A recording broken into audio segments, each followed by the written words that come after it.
Never in the field of human conflict was so much owed by so many to so few.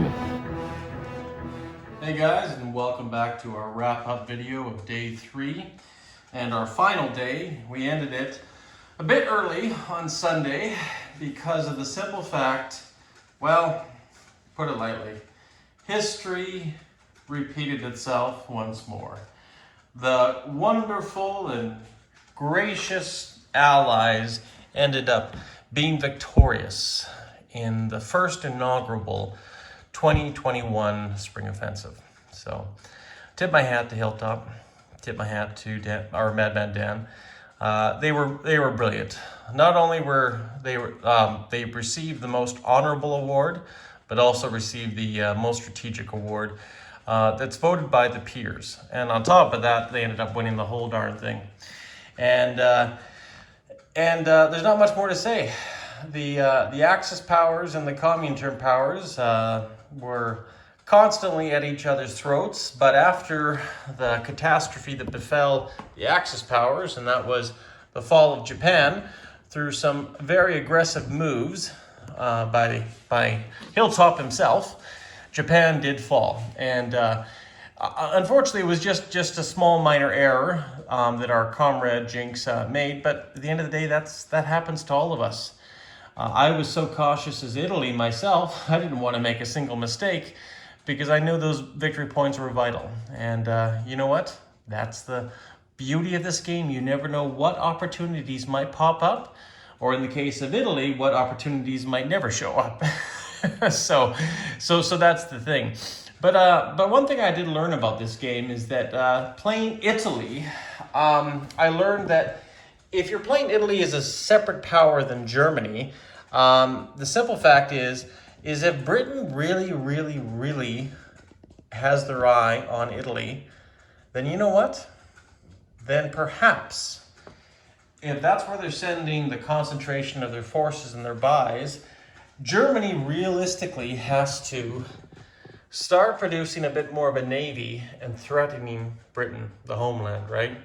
If they did, then obviously Britain really has to respond to that or risk their capital falling. And that is definitely not a good thing. So cooperation with the Axis powers is vital. And I think we did that quite well. We were always talking about lend-leasing to each other, talking about what units we should send. Should we go to war right now? Is it a compromise to the general strategy? And that's what I loved about this game, more so than just even rolling the dice and moving the pieces, was the strategic importance we were all trying to do for the bigger picture of things. And I know the Allies were doing it. Even General Hand Grenade, as the communist, was carefully plotting all that and making sure that alliances weren't made too soon or too late. Because ultimately, the balance of power, as soon as it shifts in this game, people realize that, hey, the Russians are taking a lot of territory. Maybe the Allies and the Communists should the Allies and the Axis should focus on this growing red menace developing throughout the world, right? But nonetheless, had a great game and an interesting game, a different game. Every time I play this game, it's always a different game. It's not scripted like Global 40, right? Anyways, let's just do a brief summary of what happened in each continent, just to wrap it up. We did try to roll for Argentina, and we did not get that. I think we rolled a 12 and we needed a 1 or 2 or something like that. So it would be nice to see eventually. I like to play a game where Argentina goes to the Axis. But the Americans, as you can see, they did bring not only Brazil, but the Mexicans into this sphere of influence. And then, of course, gobbled up a lot of ships.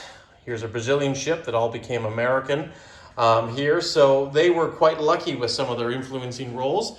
But, of course, they should be, because that's the Monroe Doctrine right there, right? That's their realm. So, but at the end, or approaching the end, you can just see here, look at the strength of Force Z. 4 light carriers, several surface ships with the Hood down there. We got the Nelson here with some other ships in Force H, as well as 2 battleships just here in the Mediterranean. That was a negotiating ploy between the Italians and the British towards the end of the war, just for some prestige points but we still decided to give them the better balance. So that was one of the things that we ended up doing. But of course, they still had a number of ships outside, right here in the Gibraltar area too, comprised of American battleships, a Revenge-class battleship. Look at the Canadians and the colonial troops and the British troops all in Gibraltar, right? Just powerful, very powerful and well done with the British. Even with the build-up slowly here in Cyrenaica, the Italians just couldn't muster enough strength to march on Cairo there. And of course, now Cairo was weaker because ultimately forces were going into Iraq and forces were building up here, especially the Far East Command on the edge of India there, to start taking back some of these territories. And the Russians didn't have much because what happened was the Italians negotiated and brokered a deal saying, listen, we've been good all through the game. We've just attacked a few neutrals, but we're good people. We haven't attacked the Allies. So if you give us a free hand and don't attack Italian territory, we'll help you and attack the Soviets. And I know General Hand Grenade was kind of choked when I did that, but at this point we were vying for second place, and we had to vie for second place because that's the whole point of having a three-tier system. So consequently, the Italians were very successful because they really helped out the Germans, who were very successful in their Barbarossa front up here. But the Italians eventually were able to take Northern Caucasia, Crimea or Sevastopol, and a few other areas up here. And then in their next offensive, they took Transcaucasia, took some territories up here, and ultimately they doubled their income in the course of 2 or 3 turns by taking that much money off the Russians.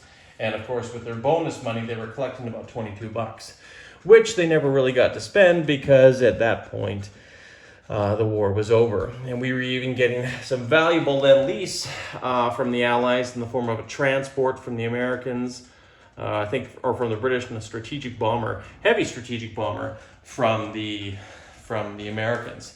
So, I mean, Italy saw the way things were going and was like, well, what can we do to balance the power here?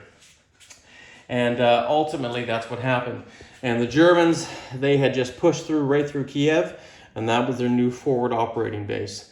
Up here, there was still some pretty big army groups here, but nothing in comparison to what the Axis could lay down because of the simple fact that we were literally vying for second place. So the collapse of the Eastern Front was about to begin, and there was nothing the Russians could do about it. Moscow had even fallen that turn before, and of course it was reclaimed, but the damage was done and they lost their money.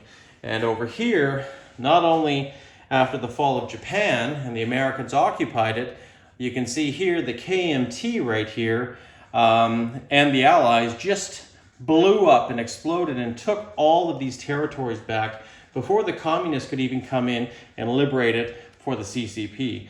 And of course, I knew that was going to happen, and I even was trying to strike a deal with General Hand Grenade.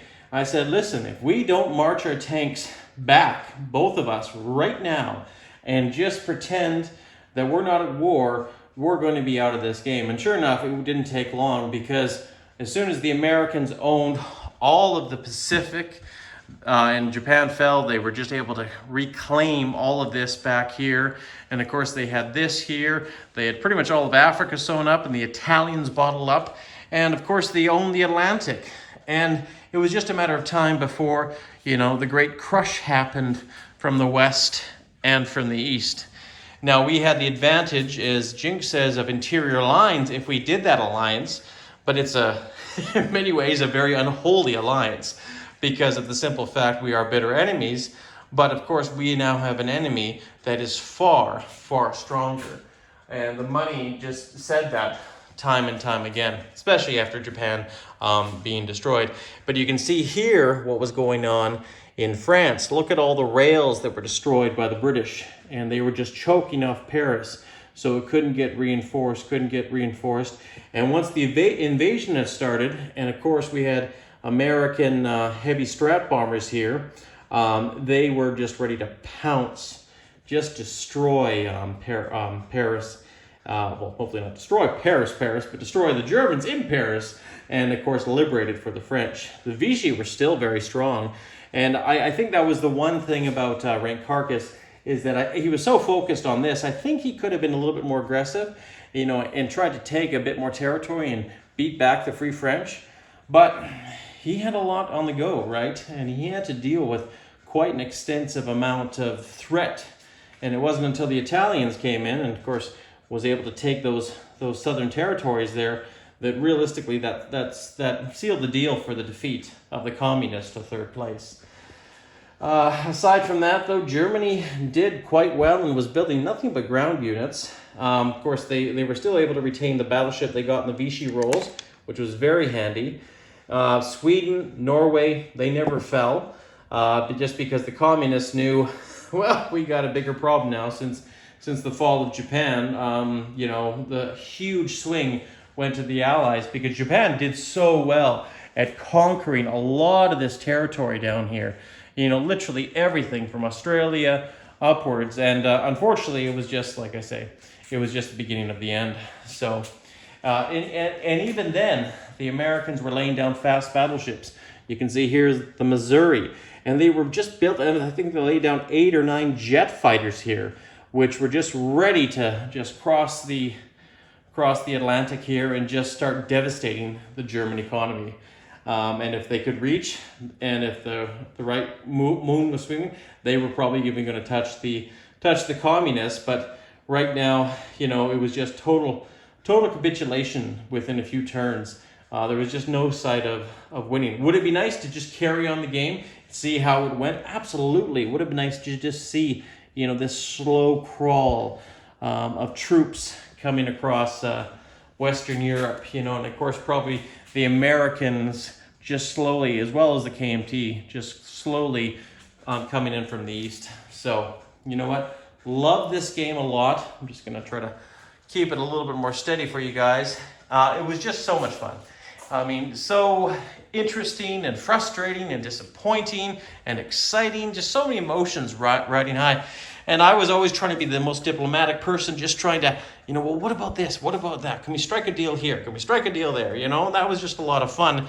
As which Italy seemed to do realistically in the mid-30s when they were dealing with Germany and Britain, right? So, but yeah. At the end of the day, Italy did build 3 capital ships, the Ciao Giulio, the Giulio Cesare, and the Aquila up there is an aircraft carrier, but unfortunately it just arrived too late at the end of the war to actually be somewhat useful. And the Far East Command, we've already gone over, but just briefly, it just flourished like never before, and just kept on developing, and was just building up strength turn after turn after turn. The nice thing about when Sydney fell, the Japanese did take Sydney, all the Australian units went off the board, right? But of course, that doesn't happen with the Far East Command. And had we could have done that with the Far East Command, it probably would have pulled enough tension away from the Mediterranean to help the Italians probably make a move. But realistically, by that turn, it was too late. At that time, Cairo, and as I said before, Gibraltar, just too heavily defended. So, well, anyways, guys, I just wanted to give you this brief summary. There's going to be a few more videos to come here for the spring offensive. So keep your eyes here, some award ceremony videos, this and that. But hopefully you're checking out the other guys' channels. Hopefully you really enjoyed this series. And I think next year we're going to have at least 2 tables. And I pray, I'm not religious, but I will pray anyways that we have Americans coming to join us and we have a true international competition. Because this year, the Canadians were doing the full sweep. And of course we had Canadians winning the tournament. But I could not think, once again, of 2 better guys to win this thing. Hilltop Pillbox and Madman Dan. They were exceptional players, and they deserved everything they won. And on top of that, I got the icing on the cake. It was a pleasure to see Madman Dan again, and it was just a pleasure for the first time to meet Hilltop Pillbox in the flesh. And that's the thing about this wonderful community. People across the world we know as friends, and we've never met them before. And it's surreal once you finally meet people like that. in the real life, because it's like you've known them for years. Anyways, guys, Panzer King in the Lion's Den, bringing you the final of day 3 of the spring offensive. We'll see you again. You guys all stay classy.